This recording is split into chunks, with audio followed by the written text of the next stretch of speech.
Hello and welcome to the Oak and Lamb YouTube channel. My name is Becca Oaks. I'm an owner and craft educator here at Oak and Lamb. If this is your first time happening upon an Oak and Lamb video, we are so glad you found us. If you have watched several of our videos before, you do know that we love UV resin around here and are constantly looking for new things to put resin on. Our flock members here at Oak and Lamb know that and love to help stir this obsession and send us new project ideas. This was sent to us by a flock member that found this fun tutorial, and so I started researching and found on TikTok there are lots of videos where people take staplers, plain black mundane staplers, and make them glittery and amazing. We are going to do that today. We're just using a basic black Amazon stapler that I'll show you in just a second, UV resin, glitter, and some vinyl, and we're going to make a really cool stapler. I think it's a really great time to launch this video for you all because so many kids will be going back to school soon. And I think that this is a inexpensive yet really cute gift that your kids can take to their teachers the first day of school. So without further ado, let's get started crafting this cute stapler. Like I mentioned earlier, this is an Amazon Basics stapler. You can purchase one of these or multiple. The more you purchase, the less expensive they are. Let's go ahead and open this up. When you look for a stapler, you're going to want to look for a stapler that the top comes off. If it's all one piece or it does not come off, you can still create a glitter resin stapler, but it just is a little bit more difficult. To take this off, I like to just open. Some people will start and pop this part off first. I like to pop off the back first, just like this.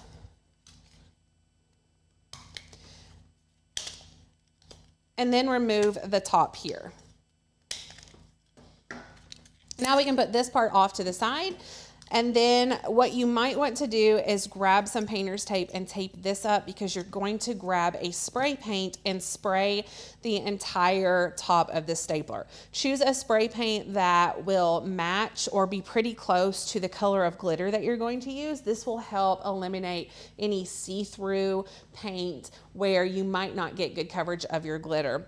If you are using a white, then definitely go with white. Or if you don't have a spray paint that is close to the color that you're going to be putting the glitter on with, then use white because it's a good base color. I already have a top spray painted here, so it's ready to go. So now I just need to grab a paintbrush and some Mod Podge. This Mod Podge is the gloss Mod Podge. However, you can use the satin, matte, or whatever Mod Podge that you have. This is just to put a nice layer of adhesive here on the top of the stapler so that we can add glitter to it. You can also use a spray adhesive like Loctite or whatever other adhesive you normally use with glitter and projects like this. I've gone ahead and mixed together a fun color here. The teacher that we will be giving this stapler to loved a fun blue turquoise color, and I didn't have anything here in the studio, so I've just taken 3 or 4 different glitter colors to mix together and make this really pretty color. I'm going to glove up here because I'm going to be holding this right here. And so it's a little bit awkward. I might get the Mod Podge on my hand. And so I just want to make sure that I have my hands covered so that I'm not having to scrape off glue later. So let's go ahead and open our Mod Podge and grab our paintbrush. And then we'll just put a good coat of Mod Podge all over this.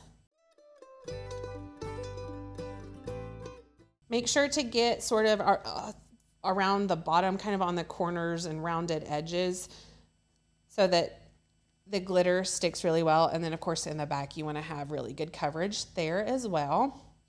But I have a nice even coat of Mod Podge here.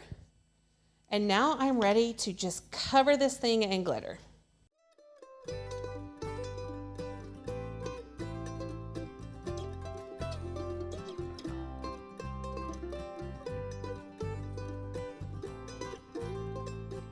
One thing that we like to do here at Oak and Lamb is make sure that we have some good cardstock or poster board underneath where we are putting our glitter, because now we can pick this up and funnel it back into our cup so that all of this excess is not wasted. So that's what I'm going to do. And then I'm going to put a layer of resin on top of this glitter.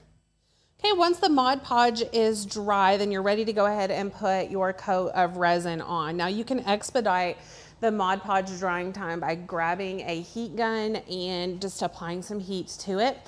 If you want to, you can take a polyurethane spray and spray over the glitter so that you don't lose any glitter. However, I'm going to just put the resin on here. This first coat of resin is going to be a rough coat because obviously there's a lot of glitter and it's going to have to try to smooth that over. But I'm just going to put some resin right here and then grab a paintbrush and smooth it out for the first coat.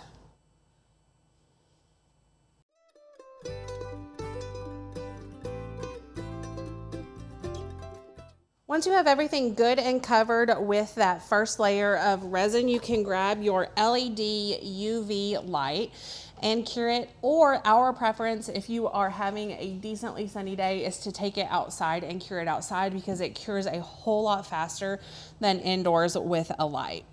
Once the first layer of resin has cured, you can go ahead and put your vinyl decal on if you want to put a vinyl decal.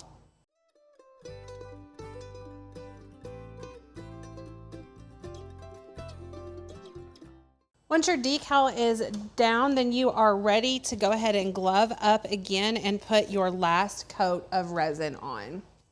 Now the first coat of resin I used a paintbrush to put on. However, this one I like to use my finger, especially since it's the last one, so that I can feel if everything is really smooth and evenly distributed on here.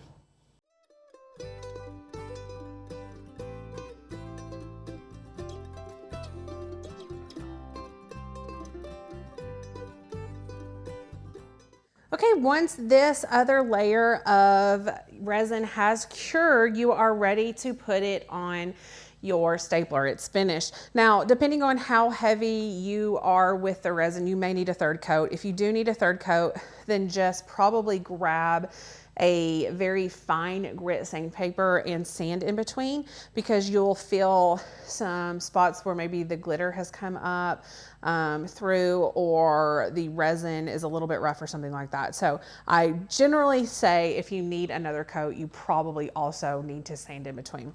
But just feel yours out and see how it goes. And then you just put it back on the stapler in the exact opposite way that you took it off. So it just pops back in and you're ready to use the stapler. Thank you so much for watching this video. If you enjoy content like this and enjoy fresh and new crafting techniques, click the link below and join the flock here at Oak and Lamb. Use the code YouTube, YOUTUBE, for a special discount off your first month, making your first month here at Oak and Lamb $9.99. Our membership here at Oak and Lamb gives you all sorts of amazing member-only content like this, as well as access to our entire library of cut files with free commercial use license and access to our private Facebook group where all of our flock members give invaluable information for troubleshooting craft issues, as well as design input and just friendly conversation. We would love to have you here at Oak and Lamb. If you have any questions about the membership or this project, or have suggestions for other projects you would like to see, please leave us a comment and let us know. If you're not already subscribed to the YouTube channel, go ahead and hit that subscribe button. That helps us out more than you know. Thanks so much for watching. Have a fantastic day.